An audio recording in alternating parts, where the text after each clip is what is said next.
what are your expectations for marriage, right? Having realistic expectations, because I'll tell you, like, that's one of the major issues that tends to come up, right? Where people have completely unrealistic expectations, and it makes sense that people have unrealistic expectations, right? Like, we have all of this media, like, forget about just movies and things like that. Yeah, movies we all know, and TV shows we all know are completely unrealistic portrayals of healthy relationships, right? We know that. But even more are what real people portray through media, through social media. Right? Real people and the way that they portray their relationships on social media are completely false and completely unrealistic. People post their highlight reels, and we all compare the low points in our lives to their high points, right?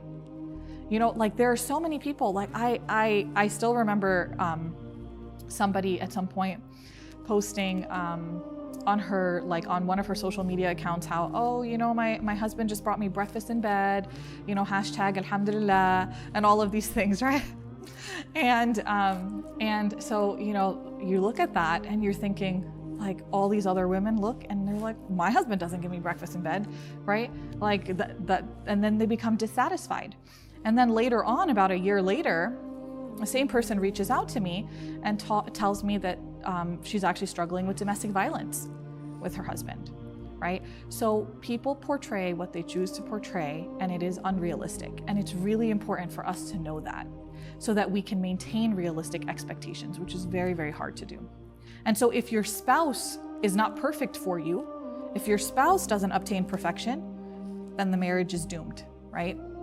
And so people have these unrealistic expectations.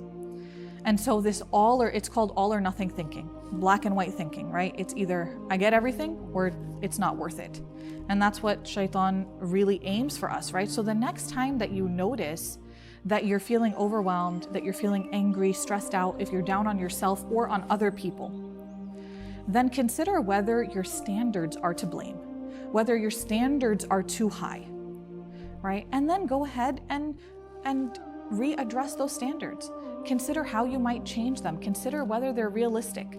If somebody were holding me up to these same standards, would I be able to achieve them? Or if you're being really hard on yourself, if I were holding somebody up to these same standards, would they be able to achieve them, right?